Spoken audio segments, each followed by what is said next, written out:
Madame, Monsieur, bonsoir.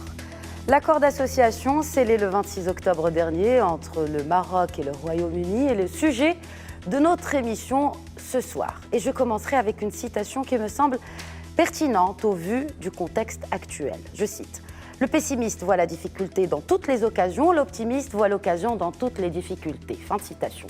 Ces mots sont de Sir Winston Churchill, homme d'État, Premier ministre britannique de 1940 à 1945, prix Nobel de littérature et grand amoureux du Maroc. Sortir de l'Union européenne soulève de nombreux soucis pour l'élite politique britannique, alors que cela représente aussi l'opportunité et l'occasion, citée par Sir Churchill, d'élargir les horizons géostratégiques et économiques de ce pays, se différenciant ainsi du concept classique du Splendid Isolation. Le Brexit a en effet vu le Royaume-Uni se recentrer sur beaucoup de régions, dont le continent africain, avec cette visite en août 2018 d'un Premier ministre britannique, une première depuis 2013. Dans sa recherche, disons-le comme ça, de nouveaux amis africains, Londres érige le Maroc en allié de premier rang en Afrique du Nord. L'aboutissement de cette ambition n'est autre qu'un accord d'association globale accompagné de 3 instruments juridiques, comme je le disais, scellés en octobre dernier entre les deux pays. À l'aune de ce nouveau rapprochement stratégique et à l'aube d'une redistribution des cartes mondiales, Éco-Débat l'immense joie de mettre la lumière sur cette nouvelle orientation britannique avec un invité de marque, son Excellence, Monsieur l'ambassadeur du Royaume-Uni au Maroc. Excellence Thomas Riley, bonjour et bienvenue sur ce plateau d'Éco-Débat. Bonjour et merci pour votre accueil tellement chaleureux. Merci, c'est un plaisir de vous accueillir. Et également, pour commenter cet accord d'association, notre analyste économique, Drissa Issaoui, bonsoir et bienvenue à vous aussi, encore une fois sur ce plateau que vous connaissez si bien. Pour représenter le secteur privé, aussi un grand spécialiste du trade international, Amin Laridi, bonsoir. Toujours un plaisir de vous recevoir. Le plaisir et l'honneur sont miens, madame. Nous allons tout d'abord commencer, messieurs, si vous le permettez. Je m'adresse à son Excellence, Monsieur l'ambassadeur Thomas Riley. Si on devait décrire cette relation de 8 siècles entre les deux royaumes, comment la décririez-vous et comment tout cela a commencé? Écoutez, en premier lieu, ça m'agace un tout petit peu. J'ai un livre dans ma bibliothèque qui dit les 8 siècles d'histoire des relations diplomatiques entre les deux royaumes. Franchement, si on continue à regarder derrière nous, on oublie de regarder vers l'avenir. Et il faut être honnête, que quand on constate la présence britannique ici, après les 8 siècles d'histoire, elle est faible quand même. Elle est faible. Déjà, vous commencez par ce constat. Nous allions y arriver, mais si vous le dites. Mais c'est bien de regarder peut-être d'où l'on vient pour bien voir où l'on va. Oui, je suis pleinement d'accord. Et si on regarde les liens, moi, dans ma bibliothèque, au travail, j'ai rencontré des traités qui ont été signés entre les deux royaumes en 1729, écrits à la main sur du papier. Wow. C'est magnifique. Donc, il y a effectivement une longue histoire. Mais pour moi, les relations maintenant, c'est vraiment l'ouverture d'un nouveau chapitre. Et si on regarde devant nous, le Brexit nous force à regarder autour du monde pour trouver de nouveaux partenaires et des anciens partenaires qu'on a laissés un peu à l'écart. Et moi, pour moi, cet accord qu'on vient de signer, ce n'est pas qu'un accord commercial, puisqu'il y a une volonté stratégique et politique derrière la signature. Et quand je constate les relations diplomatiques, là, il faut parler des relations commerciales, des relations politiques, sécuritaires, culturelles, éducatives. Donc vraiment, il y a une volonté sur les deux côtés, je trouve, à vraiment aller en avant. Nous allons développer ce point justement sur les différents aspects de collaboration, ce que vous avez si bien cité.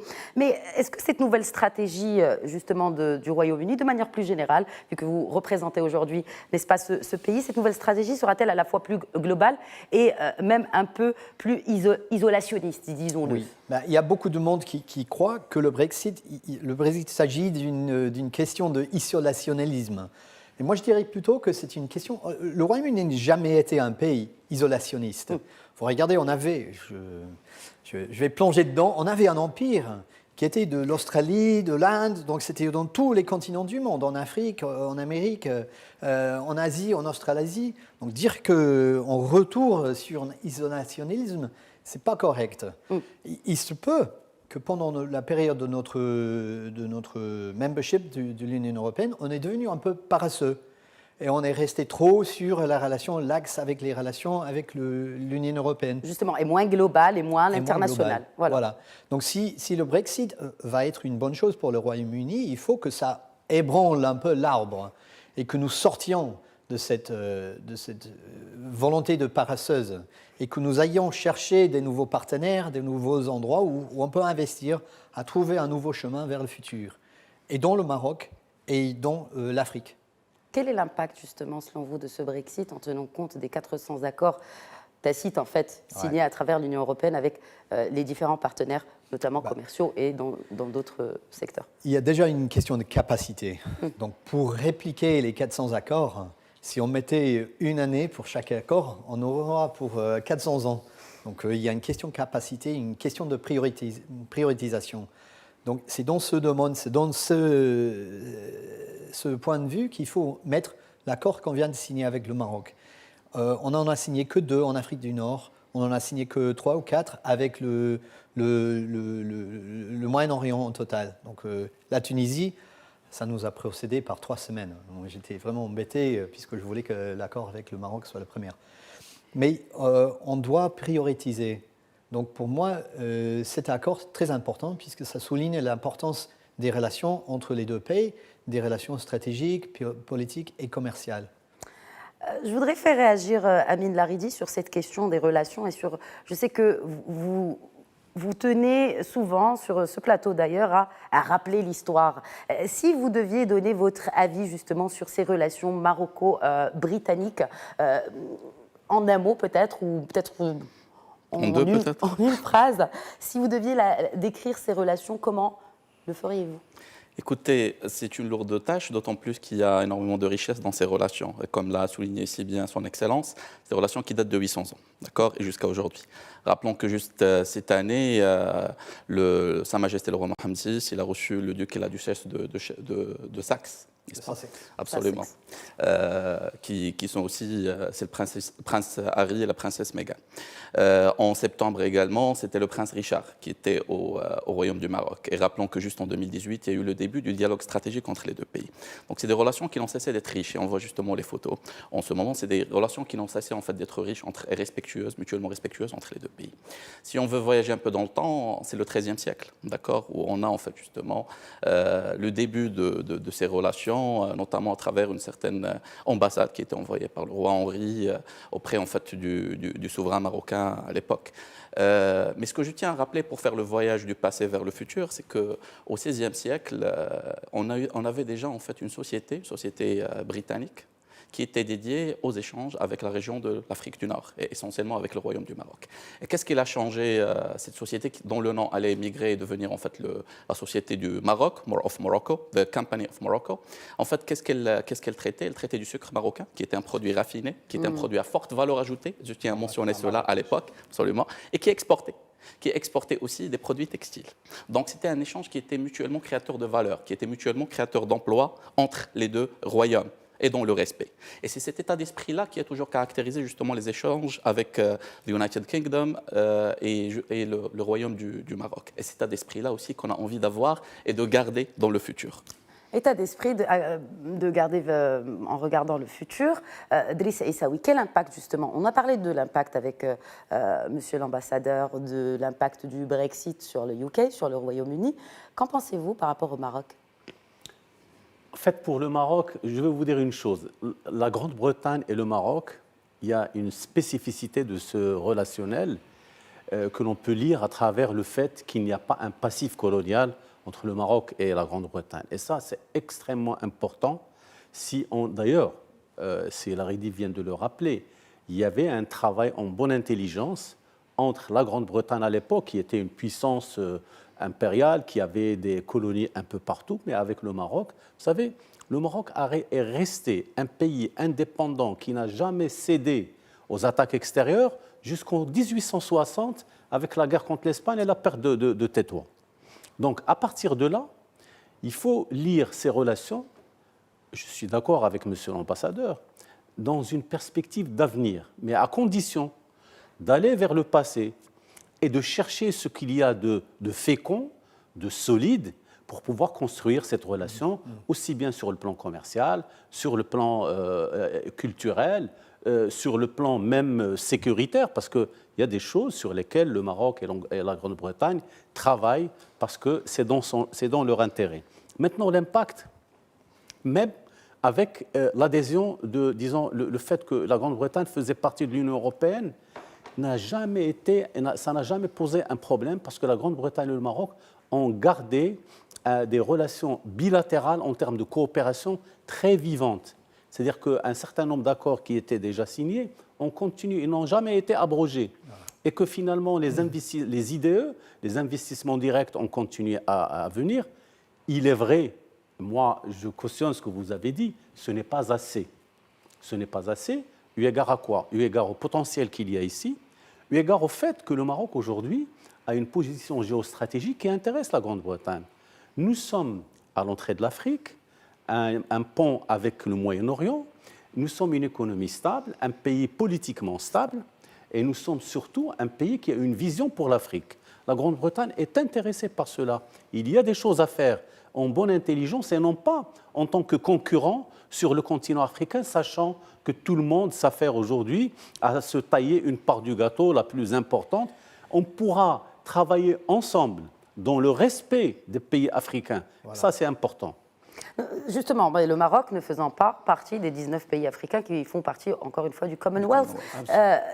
Et justement, cette position un peu, est-ce qu'on peut le dire, privilégiée, monsieur l'ambassadeur, du Maroc, en ne faisant pas justement partie de ces pays où les relations, on va dire, ont été classiquement bien établies avec ce Royaume-Uni. Avec ce passif non colonial, pour le cas du Maroc. Donc il y a deux côtés. Hein, oui. Puisque vous, en tant que Marocain, vous connaissez très bien l'Afrique francophone. Oui. Et nous, on ne le connaît pas.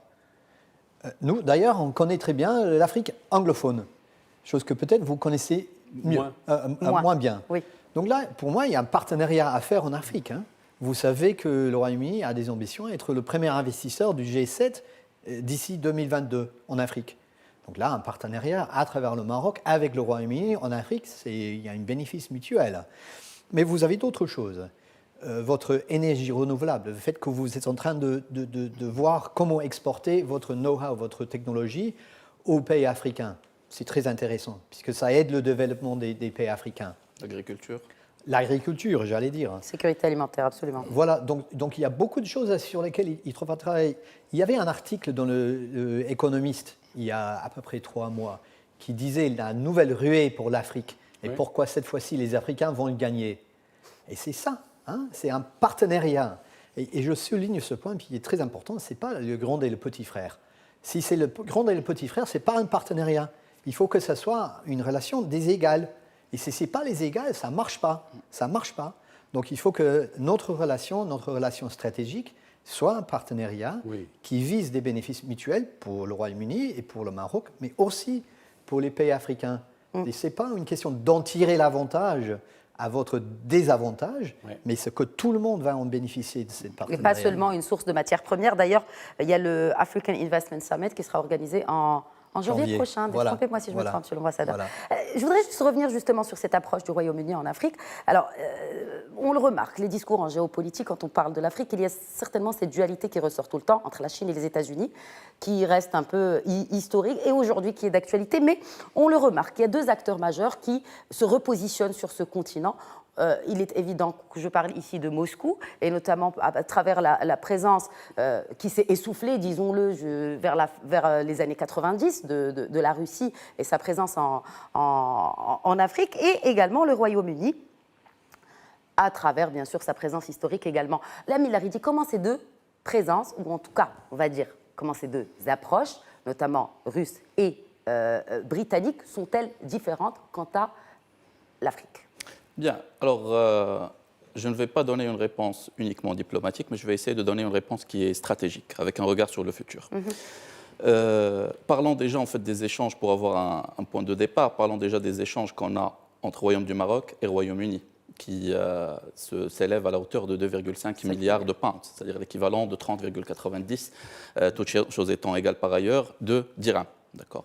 Si on parle de cela, les principaux en fait, composants de ces échanges, c'est l'automobile, de part et d'autre. On exporte de l'automobile et on importe de l'automobile. On exporte du textile en 3e position. En 4e position, on exporte des produits agroalimentaires. Et en 2e position, c'est des intrants. D'accord, c'est essentiellement du câblage. Absolument. Qui a connu quand même, disons-le, une augmentation exponentielle entre 2017 et 2018. Absolument, assez significative. Absolument. Pourquoi je parle du câblage? Parce que le câblage, tout comme il peut être utile pour l'industrie automobile, il est aussi utile pour une autre industrie où le Royaume-Uni est pilote et où il est leader, c'est l'industrie aéronautique. D'accord? Et ça pourrait être une piste justement pour le futur, aussi bien pour le Maroc, mais aussi pour le Maroc en tant que hub.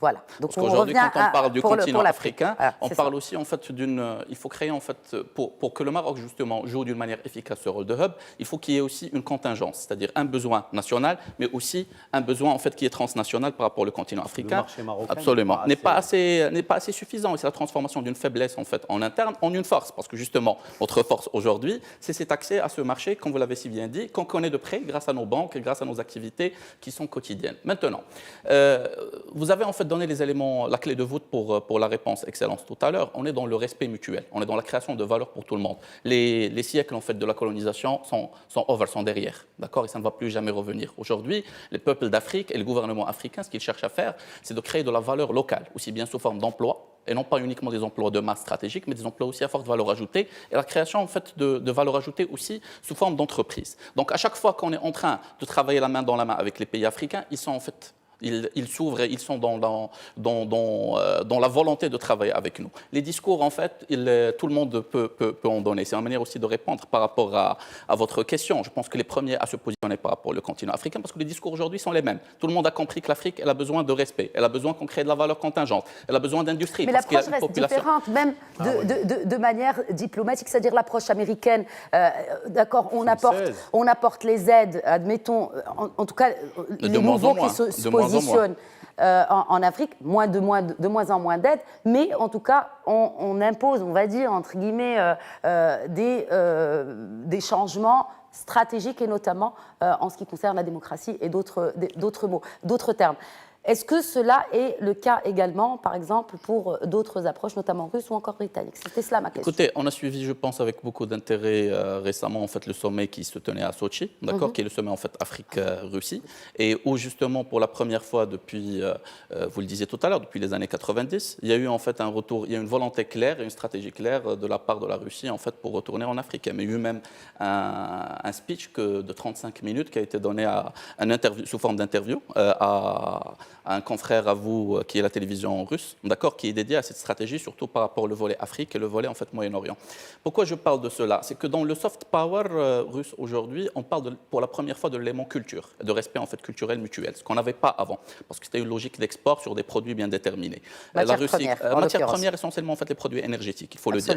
Mais aujourd'hui, la Russie, elle cherche aussi à exporter de la valeur ajoutée, de l'ingénierie, d'accord, qu'elle a accumulée aussi bien à travers ces nombreuses entreprises dans des environnements qui ne sont pas des plus faciles. Et dans l'Afrique, elle a besoin quelque part. Donc, elle cherche à exporter des solutions qui sont intégrées, où il y a le volet en fait ingénierie, le volet savoir, mais aussi un volet financement. D'accord? Et c'est pour ça que je dis que ça ne change en rien par rapport aux autres. À la Chine, par exemple. À d'autres, mais aussi par rapport au Royaume en fait, uni, aussi par rapport aux États-Unis. Tout le monde aujourd'hui a compris qu'il faut arrêter d'exporter des produits et qu'il faut exporter des solutions intégrées. Et la Grande-Bretagne, elle est connue aussi pour être un grand employeur en termes en fait, de services. Et derrière en fait, ces services, c'est du consulting, c'est du savoir-faire. Et elle a une expertise aussi par rapport à tout ce qui est en mer du Nord, par rapport à tout ce qui est extraction pétrolière. Et aujourd'hui, en offshore, il y a énormément de projets en Mauritanie, Sénégal et j'en passe. Mais in fine, qu'est-ce qu'il faut? Aujourd'hui, l'Afrique, elle a besoin d'un hub cognitif. Au-delà du hub en fait, logistique qu'on est déjà aujourd'hui grâce à Tangemed, etc., on a besoin d'un hub de connaissances. C'est-à-dire un pays qui connaît l'Afrique, qui respecte l'Afrique, mais qui permet à d'autres en fait, le transfert de savoir et de compétences. Donc cette question de hub, c'est l'ingénierie, c'est le consulting pour aller en Afrique et qui permet, in fine, en fait, une approche plus respectueuse, avec plus de transfert de savoir et de compétences pour le continent africain. Délice Essaoui, il a parlé d'exploration pétrolière. Qu'en est-il, par exemple, quelles sont les opportunités pour le Maroc en ce qui concerne ce volet d'exploration pétrolière et notamment offshore? Je sais que vous avez envie de réagir. Non, je réagis par rapport à ce que disait monsieur l'ambassadeur. Vous savez, ce n'est pas de la charité chrétienne que de respecter les pays africains. C'est une logique libérale. L'échange libre consiste à avoir deux entités d'égale importance. Quand on crée une zone de libre-échange, ça veut dire que les gens se traitent de manière respectueusement. Et ça, il faut le savoir. Ce n'est pas de la charité, c'est de la logique libérale du commerce international que ça se fait. Donc, s'il y a une logique coloniale, on l'oublie. Maintenant, on travaille autrement. Pour ce qui est disons, des opportunités, on a parlé de l'aéronautique qui est... Sur cette question d'exploration pétrolière, nous allons revenir sur les autres opportunités. Par rapport à cette question qu'a soulevée Amin Laridi sur l'exploration pétrolière au Maroc. Au Maroc, il y a plusieurs possibilités, particulièrement en offshore, du côté des provinces sahariennes, du côté de Kénitra. Il y a un certain nombre de champs qui sont en prospection. Et déjà, voilà. Le Royaume-Uni qui est là avec deux autres entreprises. Il y a Sound Energy et STX. Il y a Shell qui est là. Il y a Petrofac qui est là. Donc on y est déjà ici au Maroc, puisque, comme vous aviez dit, notre expertise dans le mer du Nord, ça fait que le Royaume-Uni soit un expert dans ce domaine. Absolument. Et le Maroc en a besoin de toutes les manières pour tout ce qui est exploration pétrolière. Ce sont des opérations très coûteuses. Et il faut, en plus du savoir-faire, il faut avoir les moyens de le faire. Et les partenariats post-découverte des gisements se fait et se négocie sur la base de ce qu'on est en train de dire. Donc, la Grande-Bretagne est la mieux préparée aujourd'hui. Et probablement, comme quoi malheur est bon, c'est-à-dire le fait de quitter l'Europe, ça va lui rendre son identité réelle d'être un pays complètement ouvert aux opportunités pour pouvoir, elle pourra servir sa participation, sa contribution à l'Europe, le fait qu'elle soit dans l'aire géographique de l'Europe ne sera pas remis en cause, à mon avis. C'est-à-dire sur le plan géostratégique, sur le plan politique, sur le plan de la défense commune, etc., parce qu'elle garde un certain nombre d'engagements que la Grande-Bretagne a à ce niveau-là. Maintenant, pourquoi les Anglais conduisent à gauche? Pourquoi les Anglais n'ont pas changé leur monnaie? Ce sont des questions qu'il faut se représenter et garder à l'esprit, parce que c'est un pays qui est très ancien et qui n'a pas été construit du jour au lendemain. Il a été construit sur des guerres, il y a beaucoup de sang qui a coulé, et que finalement la monarchie britannique est venue réunir tout ce melting pot qui avait détenu à l'intérieur de l'Angleterre. Et ensuite, par la suite, c'est la volonté des monarques britanniques qui a fait que l'Empire s'est élargi. Aujourd'hui, c'est une autre logique, c'est la logique de la mondialisation, mais une mondialisation post-modernité et qui demandera à ce que tous les pays du monde, que ce soit l'Angleterre ou d'autres, prennent leurs responsabilités par rapport à l'avenir, en termes de développement respectueux de l'environnement, en termes d'engagement par rapport aux populations, parce qu'on ne peut pas continuer à faire de l'expansion au détriment des fondamentaux que sont l'homme et la nature. Une réaction, Monsieur l'ambassadeur, avant la pause. Moi, je dirais qu'il faut souligner une différence entre l'approche de la Russie et l'approche du Royaume-Uni quand il s'agit des droits de l'homme, liberté de la presse, droits des femmes, protection de l'environnement, protection de la consommateur, liberté, la démocratie. Nous ne cherchons pas à influencer la politique extérieure des pays en Afrique. Nous cherchons à établir un partenariat avec des pays en Afrique afin d'en tirer le bénéfice, comme je vous ai dit, mutuel. Il faut se poser la question si les autres pays ont la même mentalité, ont les mêmes intentions envers l'Afrique. Donc, pour nous, au Royaume-Uni, on voit le Brexit comme une vraie opportunité de relancer notre commerce, nos relations, et peut-être on va toucher sur la question de qu'est-ce que c'est que des relations diplomatiques et bilatérales, puisque pour moi, c'est beaucoup plus que les relations commerciales, les relations sécuritaires. Mais nous, on cherche à relancer notre position en Afrique pour en tirer l'avantage pour tous, pour le développement du continent, et bien évidemment, pour le bénéfice du Royaume-Uni. Ce n'est pas, comme vous avez dit, du altruisme. Il y a un bénéfice, mais il faut que ce bénéfice soit mutuel. Et des relations commerciales qui sont en deçà des attentes, avec bien sûr des objectifs de les élargir et de les développer. Nous allons savoir comment et quels sont aujourd'hui les outils dont vous disposez justement pour élargir cet accord et cet accord d'association entre le Maroc et le Royaume-Uni, juste après cette courte pause. Merci de rester avec moi tout de suite. Bienvenue à ceux qui nous rejoignent. Vous regardez Éco-Débat que nous consacrons aujourd'hui à l'accord d'association entre le Maroc et le Royaume-Uni qui a été signé, rappelons-le, le 26 octobre dernier. Et en cette deuxième partie, nous allons attaquer, n'est-ce pas, le dur de ce sujet. Bonne intro en première partie en ce qui concerne justement la présence du Royaume-Uni en Afrique et également les opportunités, non seulement business mais aussi diplomatiques entre ce pays et les pays africains et notamment avec le Maroc. Alors, on se concentre sur le Maroc, messieurs, sur cette deuxième partie. Et tout d'abord, ma question à Excellence Thomas Raeli. Quels sont les termes de cet accord d'association qui a été signé entre les deux pays? Depuis 1972-76, tout le commerce extérieur du Royaume-Uni a été fait à travers les accords avec les pays tiers que l'Union européenne avait agréés, avait scellés. Donc la première chose, c'était le pouvoir de remplacer cet accord et de permettre une continuité des relations commerciales après le Brexit. Sinon, on serait obligé de continuer nos relations commerciales à travers le OMC, l'Organisation mondiale du commerce. Et là, il y a des tarifs sur les exportations qui auraient endommagé votre business et le nôtre aussi.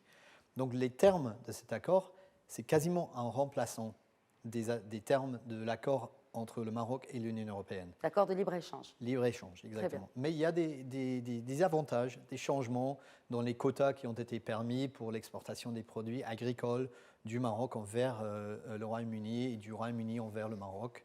Et on a aussi souligné notre intention d'approfondir et d'élargir cet accord dans le futur. Mais comme vous savez, il y a à peu près 400 accords que l'Union européenne avait accordés avec des pays tiers. Enfin, il y en a plusieurs avec quelques-uns des pays tiers. Donc il fallait en même temps prioriser les accords qui nous comptaient pour le plus. Et là, je souligne que c'est un accord commercial, c'est un accord de libre-échange commercial, mais la volonté derrière cet accord, comme vous pouvez voir, c'était un accord politique et de très haut niveau. Donc le Premier ministre au Royaume-Uni était au courant, notre ministre d'État était au courant, et comme vous pouvez constater des photos derrière moi, c'était le ministre, M. Burita, qui est allé à Londres pour signer cet accord avec son homologue, M. Morrison. Donc il y a une volonté stratégique et politique derrière cet accord commercial. Et quand on dit que ça repose sur les mêmes termes de l'accord de libre-échange, est-ce que cela veut dire vous avez parlé de quotas, est-ce qu'il y a d'autres changements ou peut-être des changements qui vont venir dans le temps? Je crois que pour le moment, c'est les quotas qui ont changé. Très bien. Mais bien évidemment, avant, c'était un accord entre le Maroc et l'Union européenne. Autrement dit, entre le Maroc et 28 pays. Exact. Maintenant, c'est un accord bilatéral. Chose qui fait que les changements dans le futur peuvent se faire beaucoup plus facilement, puisqu'il ne s'agit que de 2 pays, et pas de l'Union européenne plus les 28 pays plus le Maroc. Qu'en est-il des instruments juridiques qui ont été les 3 instruments juridiques qui ont également été signés? Donc il y avait un accord, une déclaration politique qui a été signée. Il y avait aussi un accord sur la résolution des problèmes. Et il y avait aussi un 3e accord, je ne me rappelle plus lequel, mais vous allez me sortir. Par rapport, est-ce que c'est celui-là qui est relatif justement par rapport aux produits issus des provinces du Sud, justement, en l'occurrence? Donc quand il s'agit des produits du Sahara occidental, c'est exactement les mêmes termes que l'accord entre l'Union européenne et le Maroc. Très bien. Donc on va traiter les produits du Sahara occidental dans la même manière que l'Union européenne les a traités à travers les accords qui ont été scellés. Ils sont intégrés aux échanges globaux entre les 2 pays. Voilà, donc on reprend exactement les mêmes termes. Donc est-ce que on pourrait parler aussi d'un accord de libre-échange en bonne et due forme entre le Royaume-Uni et le Maroc? Si oui, pourquoi? Écoutez, comme je vous ai dit, là, il s'agit de la capacité du Royaume-Uni, puisqu'il faut remplacer les 400 accords. Il faut focaliser, se concentrer sur les accords avec les États-Unis, par exemple, les vraiment très, très grands marchés. Et donc, pour moi, l'important, c'est qu'on a signé un accord avec une intention, dans le futur, d'approfondir et élargir cet accord dans un vrai accord de libre-échange. C'était dans la déclaration du ministre Morrison également, c'est-à-dire en fait de redonner, comme vous l'avez si bien dit, aux formes les mêmes droits et les mêmes prérogatives pour garantir en fait les échanges, mais également qu'il devait y avoir en fait de revisiter l'accord positivement dans le futur, dans 3 ans, 4 ans. Absolument. Mais il y a quelques secteurs sur lesquels on est vraiment focalisé. Par exemple, l'énergie renouvelable, c'est très très important. L'accès à votre infrastructure, donc on peut en travailler ensemble, le manufacturing, la fabrication, bien évidemment, tout ce qui concerne l'éducation et la formation des jeunes. Ouais. Donc, il y avait un accord même en 2018 qui a été signé entre M. Boris Johnson et M. Nasser Bourita à ce sujet. À l'époque L'éducation, encore ministre des Affaires étrangères. Absolument. ouais.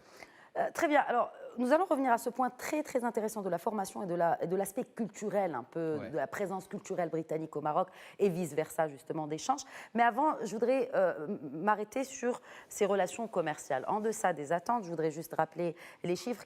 Vous avez cité tout à l'heure 30,94. 30 milliards ou 31 milliards de dirhams Absolument. d'échanges. Ce n'est pas le premier partenaire commercial du Maroc. On sait très bien que l'UE garde la pole position par rapport à cela. Mais pourquoi ces relations commerciales sont-elles en deçà des attentes? Et surtout, est-ce que finalement c'est une question de mindset? Excellent. Alors, avec votre permission, déjà je rappelle, parce que ça n'a pas encore été dit, l'importance des relations entre le Maroc, le Royaume du Maroc et l'Union européenne, des relations qu'on voit toujours dans la durabilité. Et je tiens à rappeler qu'on a été le premier pays à avoir un accord de libre-échange dans la région et le premier aussi à bénéficier d'un statut avancé. Mais en même temps aussi, il n'y a pas de mais en fait. Et en même temps aussi, il y a en fait, c'est important justement de garder et de continuer dans les relations et de développer ces relations avec le Royaume-Uni. Et d'ailleurs, en fait, l'accord dont vous parlez tout à l'heure s'appelait un Continuity Agreement, un accord en fait de continuité avec ces 4 éléments, résolution de conflits, un accord qui est global et en même temps l'accès aux différentes en fait, provinces du Royaume au marché britannique. Maintenant, ce qui m'intéresse, c'est comment, je parlais tout à l'heure en fait des secteurs importants en termes d'export et en termes d'import. Qu'est-ce qu'on peut développer de nouveau? Alors déjà, de un, l'aéronautique, on l'a dit, on était d'accord avec Sidi Saoui tout à l'heure, avec son excellence. L'aéronautique, c'est l'une des grands centres d'expertise par rapport en fait, au Royaume-Uni. On est un producteur, on a un cluster en fait, aéronautique qui a une croissance très importante. Quid justement des échanges par rapport à ça? Deuxième élément, c'est l'agroalimentaire. Et là, je parle de la création de valeur ajoutée contingente, de l'industrie agroalimentaire. Les Anglais ont quelques multinationales parce qu'il faut un instrument économique. Ont des multinationales qui sont parmi les champions économiques dans... Une locomotive. Absolument. Et parmi en fait justement les soucis, parce que je suis avec beaucoup d'intérêt l'actualité britannique et l'actualité internationale tout court, et il y avait justement hier le début des campagnes électorales par rapport à 2020, n'est-ce pas?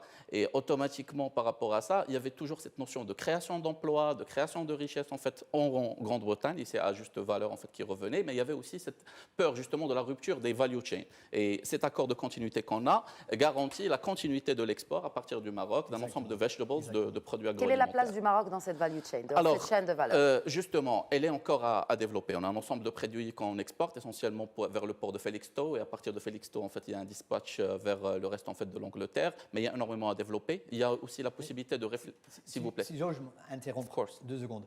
La majorité des exports qui partent du Maroc envers le Royaume-Uni traversent... Transit. Voilà, Ouais, ils par traversent d'autres de Tanger à Algeciras, et puis ils passent l'Espagne, et puis la France, et puis de nouveau entre Calais et Douvres. Parfois, ce n'est même pas vu comme étant un échange direct entre les deux pays. Voilà. Est-ce que c'est un manque de lignes maritimes directes qui fait cela? Pour moi, c'est très important. Pas uniquement, non, parce qu'on a les lignes en fait, entre Tanger et Felixstowe, d'accord. Ouais, mais ce n'est pas suffisant. Mais justement, là, peut-être en fait, je vais mettre l'accent sur un point qui est très fondamental. C'est qu'on doit avoir des circuits de distribution, et non pas en fait le logistique. C'est des circuits de distribution entre les deux pays. Parce que beaucoup de nos exports transitent par 2 pays en fait, amis en Union européenne, qui sont la France et l'Espagne, et ne sont pas visibles comme étant des échanges par rapport à d'autres pays. Oui. Donc, avoir en fait un circuit de distribution, c'est-à-dire un acheteur direct en Grande-Bretagne, faciliterait non seulement en fait les exports à partir du Maroc, mais aussi la logique de consolidation à partir des autres pays en fait de l'Afrique, où on se transforme en un hub de consolidation, aussi bien des produits frais que des produits agroalimentaires. Mais je reviens sur la notion d'industrie qui est très importante. L'industrie agroalimentaire, parce qu'on a des choses à faire en amont, ici au Maroc, pour la transformation, pour que des produits semi-transformés et voire même transformés partent avec plus de valeur ajoutée. Justement au circuit de distribution britannique qui sont à très leurs particuliers. Et il y a de grandes chaînes en Angleterre qui ne sont pas présentes au Maroc.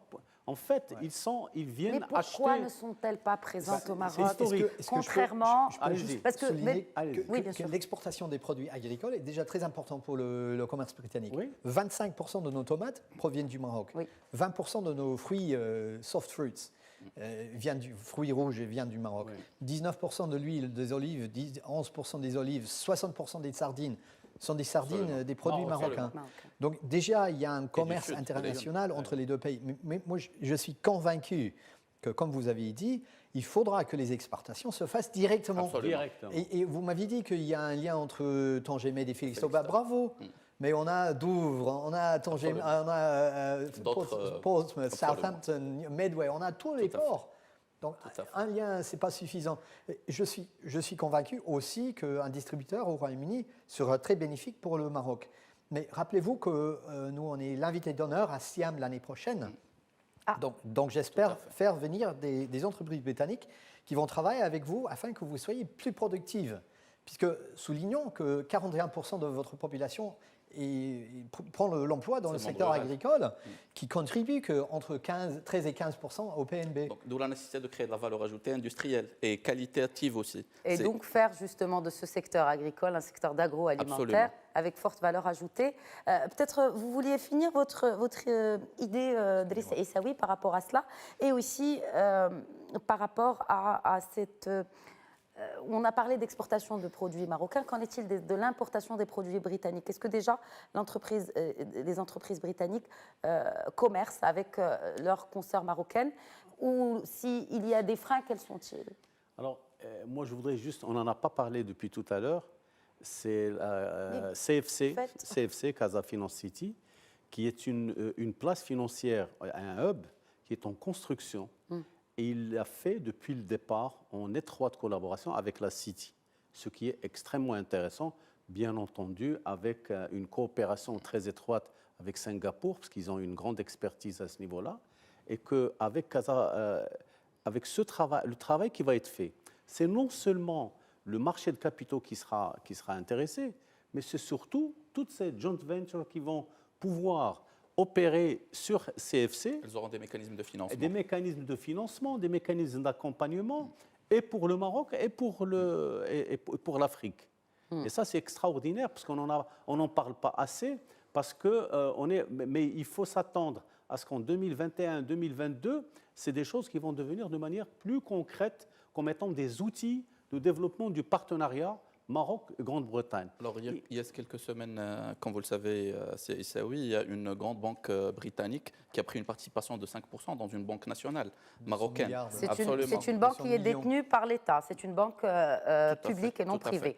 UK's Development Finance Institution. C'est une bonne chose. Alors maintenant, pour le développement des relations, on va dire, apaisées, commerciales, entre le Maroc et la Grande-Bretagne, il y a un grand frein, c'est celui des visas. Au jour d'aujourd'hui, je sais que M. l'ambassadeur respecte l'indépendance des services de visa pour toutes les consulaires, etc. Mais le problème, c'est qu'il nous remonte un certain nombre d'informations de personnes qui sont crédibles ici, c'est des businessmen, ils se font refuser des visas. Alors qu'à la veille de leur départ, ils ne sont pas informés, c'est juste on leur dit « non, vous ne pouvez pas partir ». Il y a des enseignants universitaires. Personnellement, j'ai été invité à Londres. Il acquiesce. Non, à Londres, j'ai été invité à Londres. Non, j'ai été invité à Londres. J'avoue. Alors, je sais... Donc, ce n'est pas la peine de continuer avec la discussion, je l'avoue. Mais il faut souligner d'autres choses. Il faut rendre flexible. Oui, mais aussi... Donc, je ne cherche pas à défendre le service consulaire. Non, ce n'est pas le service consulaire. C'est privatisé. Foreign Office. C'est même pas le Foreign Office, c'est privatisé. C'est une tierce partie qui gère. C'est une tierce partie. Et je ne cherche pas à défendre, puisque de temps en temps, il y a des problèmes. Il y a des problèmes aussi avec des visas de Schengen. Il y a des délais énormes. Mais les Marocains, je vous adore. Moi, je suis très content ici. Mais il y a une chose qui m'embête, c'est que vous laissez tous aux dernières minutes. Et donc, si vous savez que vous allez partir en vacances ou aller en business... J'allais vous informer sur c'était au King's College, il y avait un séminaire important, et on était prévenus 3 semaines à l'avance. Dès qu'on avait l'inscription sur le séminaire, on a fait la procédure. Un collègue à moi, il est enseignant à Meknès, n'a pas pu partir. On lui a dit qu'on n'est pas sûr que vous n'ayez pas rester là-bas. Alors que c'est un professeur d'université, je vais vous raconter avec un numéro de somme, etc. Je vais vous raconter 2 petites histoires. Il y a une personne qui est défunte dans l'incendie de Grenfell. Et son frère est allé chercher son corps pour ramener son corps ici. Il a été refusé un visa puisque son frère était défunt et la tour de Grenfell était brûlée. C'est vrai. C'est où la justice là? Et il y avait une jeune fille qui voulait aller passer les vacances d'été avec ses grands-parents, qui a été refusé un visa puisqu'elle n'avait pas d'histoire d'emploi. Elle avait 8 ans. Est-ce que... Donc C'est une machine. je préfère ne pas rentrer dans la question des visas, puisque à la rigueur, moi, je ne les contrôle pas. Je sais qu'il y a un Au-delà problème. de ça, est-ce que selon J'ai- vous, est-ce qu'il y a j'ai des entendu. choses à changer peut-être pour justement faciliter, parce que comment on peut parler de rapprochement, et notamment entre les entreprises marocaines et britanniques, si la la flexibilité. facilité de se déplacer se retrouve un peu handicapée? Je veux bien croire, puisque tout le monde, même mes ministres, quand ils viennent ici, ils avouent que le système visa n'est pas apte. Donc c'est un sujet de débat avec les affaires étrangères, avec les autorités marocaines. C'est cela. Peut-être pour C'est un trouver une sujet chose. que se soulève tout le temps. Le directeur des affaires européennes dans le ministère des Affaires étrangères voulait prendre un visa. On lui a accordé un visa de 5 jours. Donc, quand vous le dites, du moment en fait, qu'il y ait cette reconnaissance de l'importance de ce sujet, est-ce qu'on pourrait penser à d'autres volets, en fait, justement, à d'autres leviers, notamment volet culturel? Parce qu'il y a un rapprochement culturel qui est à Avant de établir. passer à cela, je voulais juste revenir sur ce fonds UK Export Finance censé accompagner les implantations d'entreprises britanniques au Maroc. Il a été lancé en mai 2018. Oui. Quels sont les résultats un an et demi après? Combien d'implantations? Faible. Combien d'argent a été mis sur ce fonds? Il y avait 3 milliards de livres. Donc ça veut dire 4 fois plus que le fonds que nous avons soulevé pour l'Égypte, qui souligne pour moi l'importance qu'on attache Quel au est le marché. problème, selon vous? La Bon, capacité d'absorption. On revient sur la question que Madame vous a posée tout à l'heure. Pourquoi il y a si peu d'investisseurs britanniques ici? Les investisseurs britanniques, et c'est de là où je fais le lien avec la question culturelle, les Britanniques, ils ne connaissent pas suffisamment le Maroc. Ils le voient, le Maroc, je suis désolé, toujours comme une chasse gardée la France. Quand je parle aux investisseurs britanniques, ils me répondent, oui, mais c'est la France. Je dis, oui, mais 56, c'est l'indépendance. Il y a longtemps quand même, je n'étais même pas né en 56. Et ils disent, ouais, alors c'est Moyen-Orient, c'est arabe. Je dis, non, c'est pas arabe. Alors c'est africain. Non, c'est pas africain, c'est le Maroc. Donc il y a une méconnaissance, une ignorance de ce qui se passe ici. Il y a une méprise de comment ça fonctionne ici. Et il faut souligner, on a eu des problèmes avec des investisseurs britanniques qui ont perdu leur argent ici, donc il y avait un atteint sur la réputation marocaine. Mais c'est de là où je passe, si vous me permettez, sur le volet culturel. Mais je vous prie, c'est la bonne transition de toute façon. Puisque si on se comprend mal, si on n'a pas de lien, si les deux peuples ne se parlent pas, ils ne se connaissent pas, comment voulez-vous qu'il y ait un investissement? Les Français, quand je vois les Français, moi j'ai plus d'amis marocains, presque plus en France que j'ai ici. Enfin, maintenant que j'ai vécu ici, j'en ai beaucoup ici, mais j'ai beaucoup d'amis marocains qui sont en France. Donc il y a une présence marocaine en France qui normalise la présence des entreprises françaises ici au Maroc. Donc quand je fais venir des experts sur les restes romaines, quand je fais venir des chefs britanniques, quand je fais venir des équipes sportives ou des groupes musicaux, j'aimerais bien souligner qu'on aurait le mois prochain l'Orchestre national du Pays de Galles qui va venir ici pour jouer 2 concerts. C'est la première fois qu'ils viennent en Afrique, c'est la première fois qu'ils viennent ici au Maroc. Quand je fais venir les gardes royales britanniques pour le salon du cheval, c'est aussi la première fois qu'ils viennent ici. Quand je fais tout ça... Un excellent show d'ailleurs. C'était excellent. Hein.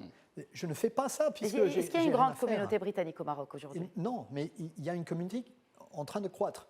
Très bien. Donc, quand je suis arrivé, ils m'ont dit, oui, il y a 500 Britanniques ici. Mais s'il y a 500 Britanniques, ils viennent toutes les semaines à ma maison. Donc, à mon avis, ça doit être autour de 15 000, 20 000. Combien de Marocains en Grande-Bretagne? Parce que y a- ça représente quand même une grande manne de devises, puisque c'est les troisièmes en termes de transfert de MRE. C'est les gens de la région du Nord. Ouais. L'Araïch, Vous en Azila. avez à peu près 60 000 Marocains 60 qui 000. vivent au Et il y a Royaume-Uni. une British Moroccan Society Il y a un aussi. British Moroccan Society qu'un ex-ambassadeur, Absolument. j'espère, va De les en années prendre 70. les rênes. Donc, D'accord. mais revenons sur cette question des relations culturelles. Oui. Pour moi, c'est fondamental. Ce n'est pas quelque chose que je fais puisque je n'ai pas assez de quoi remplir mon horaire. C'est fondamental de pouvoir expliquer le Maroc au Royaume-Uni et de pouvoir expliquer le Royaume-Uni au Maroc et d'encourager cet échange. Et le D'accord. circuit, justement, pour encourager cette présence culturelle, est-ce que ça ne passe pas par l'éducation? Est-ce qu'il y a une forte présence d'instituts d'éducation, le British Council, par exemple, Voilà. avec ce qu'il faisait avant?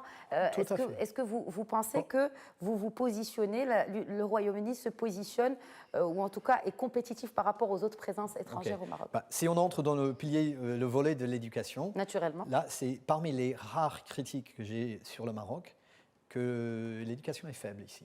Il faut être honnête. Et nous, les Britanniques, on offre quelque chose qui est complètement différent.